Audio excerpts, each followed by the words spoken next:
പിതാവായ ദൈവത്തെ കണ്ടതുപോലെ ഇന്നേ ദിവസം ഞങ്ങൾ കാണുവാൻ ഇടയാക്കണമേ. ഹല്ലേലൂയ,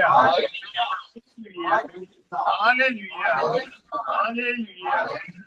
ഞങ്ങൾ വിശ്വസിക്കുന്നത് ജീവനുള്ള ദൈവത്തെയാണ്.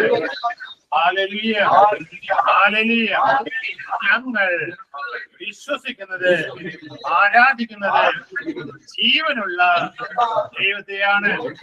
ഹല്ലേലൂയ, ഹല്ലേലൂയ.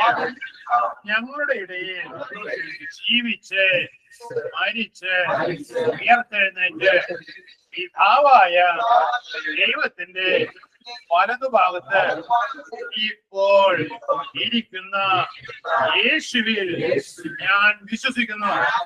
ഹല്ലേലൂയ, ഹല്ലേലൂയ, ഹല്ലേലൂയ, ഹല്ലേലൂയ. ആവശ്യങ്ങൾ പിതാവിനോട് പറയുന്ന എന്റെ യേശുവേ, അങ്ങേ ഞാൻ ആരാധിക്കുന്നു. ഹല്ലേലൂയ, ഹല്ലേലൂയ, ഹല്ലേലൂയ, ഹല്ലേലൂയ.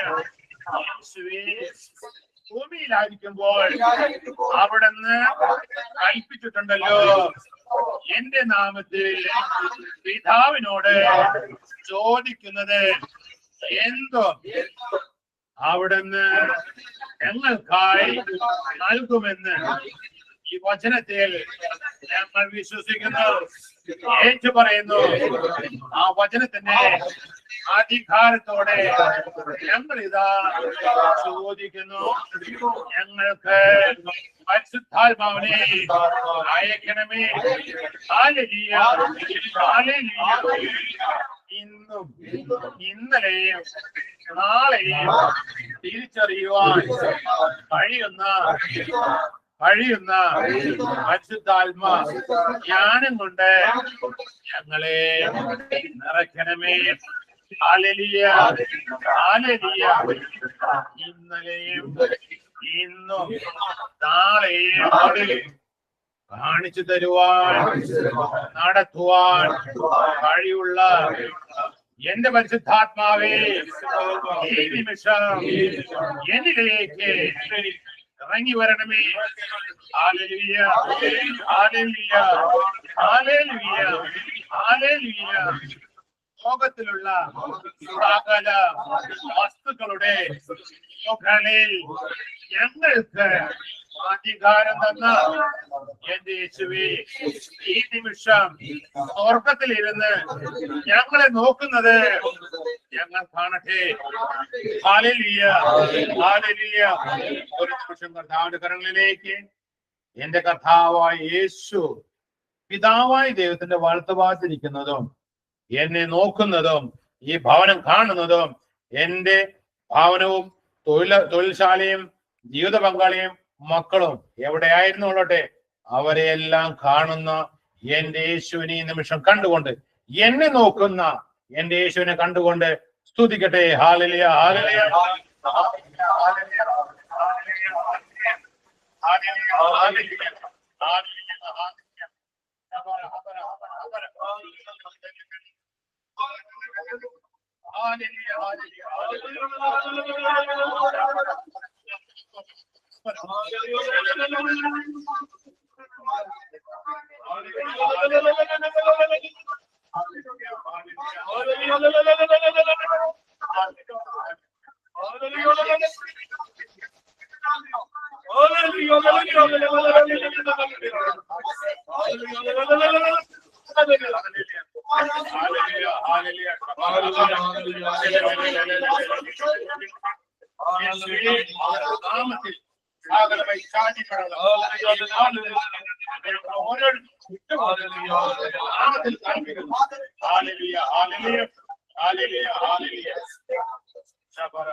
ഹല്ലേലൂയ, ഹല്ലേലൂയ, ഹല്ലേലൂയ, സങ്കീർത്തനത്തില് കർത്താവ് പ്രകാരം നമ്മൾ പഠിപ്പിക്കുന്നുണ്ട്, എങ്ങനെയുള്ളവരെയാണ് കർത്താവ് അനുഗ്രഹിക്കുക. നമ്മൾ പലവട്ടം കേട്ടിട്ടുള്ള പ്രാർത്ഥിച്ചുകൊണ്ടിരിക്കുന്ന കാര്യമാണ് കർത്താവിന്റെ സംരക്ഷണം. 91 സങ്കീർത്തനം അതിൽ ഇപ്രകാരമാണ് പഠിപ്പിക്കുന്നത്: എങ്ങനെയുള്ളവരെയാണ് കർത്താവ് അനുഗ്രഹിക്കുക, എങ്ങനെയുള്ളവരെയാണ് സംരക്ഷിക്കുക. വചനപ്രകാരം പറയുന്നു, കർത്താവിനോട് എന്റെ സങ്കേതവും എന്റെ കോട്ടയും ഞാൻ ആശ്രയിക്കുന്ന എന്റെ ദൈവവും എന്ന് ഞാൻ പറയും. ഹല്ലേലൂയ. കർത്താവിനോട് എന്റെ സങ്കേതവും എന്റെ കോട്ടയും ഞാൻ ആശ്രയിക്കുന്ന എന്റെ ദൈവമെന്ന് ഞാൻ ഏറ്റുപറയും. അവിടുന്ന് നിന്നെ വേടന്റെ കീഴിൽ നിന്നും മാരകമായ മഹാമാരിയിൽ നിന്ന് രക്ഷിക്കും. പിന്നെ അവിടുന്ന് ഇപ്പോൾ മുഴുവൻ അനുഗ്രഹത്തിന്റെ വചനമാണ്. എവിടെയെല്ലാം കർത്താവിന്റെ നാമത്തെ ഞാൻ ഏറ്റുപറയുന്നു, അവരുടെ മുമ്പേ കർത്താവ് എനിക്ക് സംരക്ഷണമായി കടന്നു വരുമെന്ന് വചനം പഠിപ്പിക്കുന്നു. ഹല്ലേലൂയ, ഹല്ലേലൂയ, ഹല്ലേലൂയ. എവിടെയെല്ലാം എന്റെ കർത്താവിനെ, വചനം പറയുന്ന ഈ വേദിയിലല്ല, ഞാനായിരിക്കുന്ന സ്ഥലം ഏതുമായിക്കൊള്ളട്ടെ, വലിയൊരു സമൂഹത്തിന് മുമ്പിൽ വചനം പറഞ്ഞ് ഏറ്റുപറയുന്ന കാര്യമല്ല ഞാൻ പറയാ. നീ ആയിരിക്കുന്ന സ്ഥലം ഭവനമായിക്കൊള്ളട്ടെ, തൊഴിൽശാലയായിക്കൊള്ളട്ടെ, 2 3 പേര് എവിടെല്ലാം കടന്നുകൂടി വരുന്നു, അവരുടെ മുമ്പിൽ എന്റെ നാമം വിശുദ്ധമാണെന്ന് ഏറ്റുപറയുന്നവർക്ക് ചുറ്റും അവിടുന്ന് തന്റെ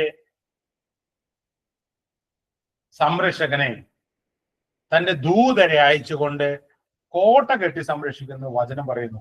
അതിന്റെ താഴെ നമുക്ക് കാണാം, അവിടുന്ന് തന്നെ വേടന്റെ കിടയിൽ നിന്ന് മാരകമായ മഹാമാരി നിന്ന് രക്ഷിക്കും.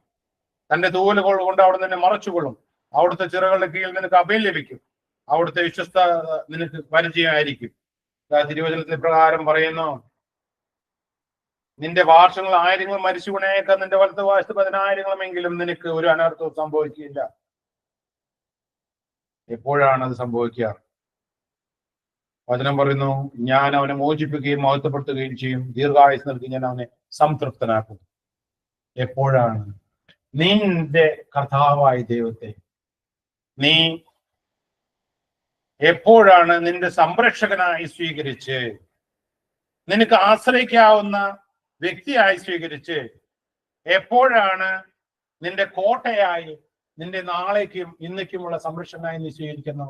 കർത്താവ് പറയുന്നു, നീ പിന്തിരിഞ്ഞു നോക്കണ്ട, നിനക്ക് ചുറ്റും ഞാൻ എന്റെ ദൂതരയച്ച് ഞാൻ കോട്ട കെട്ടി സംരക്ഷിക്കും. Hallelujah, hallelujah. ഞാനത് പറയാൻ കാരണം, എന്റെ ജീവിതത്തിലൂടെ ഞാൻ കടന്നുപോയ ദിവസങ്ങള്, നാളുകള്, കർത്താവിനോട് ചേർന്ന് നിന്നിട്ടുള്ള നാളുകളെല്ലാം, ഇപ്പോഴും ചേർന്ന് നിൽക്കുന്ന നാളിലെല്ലാം കർത്താവ് അനുഗ്രഹിക്കുന്നു. ഒരു ചെറിയ സാക്ഷ്യം പറയാനാണ് ഞാൻ ഇവിടത്തേക്ക് ആഗ്രഹിച്ചത്. വേറൊന്നുമല്ല, വചനം പറയുന്നു, എപ്പോഴെല്ലാം നീ നിന്റെ കർത്താവിനോട് ചേർന്ന് നിൽക്കുന്നു, ആ സമയത്ത് അവിടുന്ന് കോട്ട കെട്ടി സംരക്ഷിക്കും. എപ്പോഴും എൻ്റെ മക്കളോട് ഞാൻ പറയാ, മക്കൾ, നിങ്ങൾ ആദ്യം ചെയ്യേണ്ടത് പ്രാർത്ഥിക്കുക, ദിവ്യബലിക്ക് പോവുക, അതിനുശേഷം പഠിച്ചാൽ മതി. നിങ്ങൾ കാര്യമായി പഠിക്കാൻ സാധിച്ചിട്ടില്ല, ഭയപ്പെടേണ്ട. കർത്താവ് പറയുന്നു, നീ എന്റെ രാജ്യവും നീതി അന്വേഷിക്കുക. അത് വചനത്തിൽ പ്രകാരമാണ് പറയുന്നതെങ്കിലും മക്കളെ, നിങ്ങൾ ആദ്യം പ്രാർത്ഥിക്കുക, ദിവ്യബലിക്ക് പോവുക, പിന്നെ പഠിക്കുക. കർത്താവ് നിങ്ങൾക്ക് എല്ലാം വേണ്ടത് തരും. ഞാനിപ്പോ പറയുന്നത് എന്റെ മകനെ കുറിച്ച് ഒരു ചെറിയ സാക്ഷ്യം പറയാനായിട്ട്, ചെറുതല്ല എങ്കിലും അത് മക്കൾക്കെല്ലാം ഒരു പ്രചോദനമാവെങ്കിൽ നന്നായിരിക്കും. അവൻ നന്നായി അധ്വാനിക്കും, നന്നായി പരിശ്രമിക്കും. മൂത്ത മകനാണ്, അവൻ നന്നായി അധ്വാനിക്കും. അവൻ നന്നായി അധ്വാനിക്കുക മാത്രമല്ല, കുറച്ച് നാളുകളായിട്ട് അവൻ സ്ഥിരമായിട്ട് ഞാൻ പോലും പറയാതെ ദിവ്യബലിക്ക്, കുർബാനയ്ക്ക് പോകാൻ തുടങ്ങി. അപ്പൊ ഞാൻ എൻ്റെ ഭാര്യയോട് പറയും, അവനെ കർത്താവ് പിടിച്ചു, ഏറ്റെടുത്തു. എപ്പോഴാണ് കർത്താവ് നിങ്ങളെ ഏറ്റെടുത്തോ, പിന്നെ നിങ്ങൾ തിരിഞ്ഞു നോക്കേണ്ട. അവനിപ്പോ 12ാം ക്ലാസ്സിൽ എക്സാം കഴിഞ്ഞു. ദൈവാനുഗ്രഹം കൊണ്ട് അവന് 91%, 90.75, 91% മാർക്ക് ലഭിച്ചു. ആ മാർക്ക് ലഭിച്ചതിലല്ല, കർത്താവിനോട് ഞാൻ ഇപ്രകാരം പറഞ്ഞിട്ടുണ്ട്, കർത്താവേ, നിന്റെ നാമം വേറുന്നവരെ എന്റെ സാക്ഷ്യമായി ഈ ലോകത്തിന് മുമ്പിലാകുവാൻ അവിടുന്ന് ഇടവരുത്തണമേ. ഞാൻ കർത്താവിനോട് ഇപ്രകാരം പ്രാർത്ഥിക്കുമായിരുന്നു. കർത്താവെ, വചനം പഠിക്കുവാനും പ്രാർത്ഥിക്കുവാനും ബലി ജീവിതത്തിന്റെ ഭാഗമായി മാറ്റുമ്പോൾ കർത്താവ് നടത്തുന്നത് കാണുവാൻ കർത്താവ് എനിക്ക് ഇടവരുത്തണം. ബാക്കിയുള്ള സമയം പഠിച്ചാൽ മതി. 1-ാം സ്ഥാനം പ്രാർത്ഥനയ്ക്ക്. അവനത് പഠിച്ച് എക്സാം എഴുതുമ്പോൾ ഓരോ ദിവസം വരുമ്പോൾ അവൻ പറയുമായിരുന്നു എക്സാം ബുദ്ധിമുട്ടായിരുന്നു, എന്നാൽ തുടങ്ങി അതങ്ങനെ എഴുതിപ്പോയി. ആരോ എന്നിൽ പിന്നിൽ നിന്ന് പറഞ്ഞു തരുന്നത്. വചനം പറയുന്നു, അവിടുന്ന് പിന്നിൽ നിന്ന് പറയും, ഇതാ ഇതിലേ പോകുക, ഇതിലേ എഴുതുക. എക്സാം കഴിഞ്ഞു. അവന്റെ മാർക്ക് എത്രയാണെന്നും അവന് എത്ര ശതമാനം ഉണ്ടാവുന്നില്ല കർത്താവ് പറഞ്ഞില്ല. എങ്കിലും ജീവിതം ഭാര്യയ്ക്കൊരു ഭയം ഉണ്ടായിരുന്നു, കുറവ്. മകനോട് ഞാൻ പറഞ്ഞിരുന്നു, ഭയപ്പെടണ്ട, നീ ഇനി എന്ത് ചെയ്യണം? ആരാണ് എക്സാമിനേഷന് കടന്നു വന്നത്, ആരാണ് എക്സാം എഴുതിയത്, പേപ്പർ നോക്കുന്നതെന്നല്ല, പരിശുദ്ധാത്മാവെല്ലാം അറിയാൻ വേണ്ടി പ്രാർത്ഥിക്കും. പ്രാർത്ഥനയാണ് 1-ാമത്തെ സ്ഥാനം. പിന്നെ കർത്താവ് നോക്കിക്കോളും. അവൻ എല്ലാ ദിവസവും പ്രാർത്ഥിക്കുമായിരുന്നു. 91% മാർക്ക് കിട്ടി. അവന്റെ സ്കൂളില് 3-ാം സ്ഥാനം, കോൺഗ്രസിലെ 3-ാം സ്ഥാനം അവന് ലഭിച്ചു.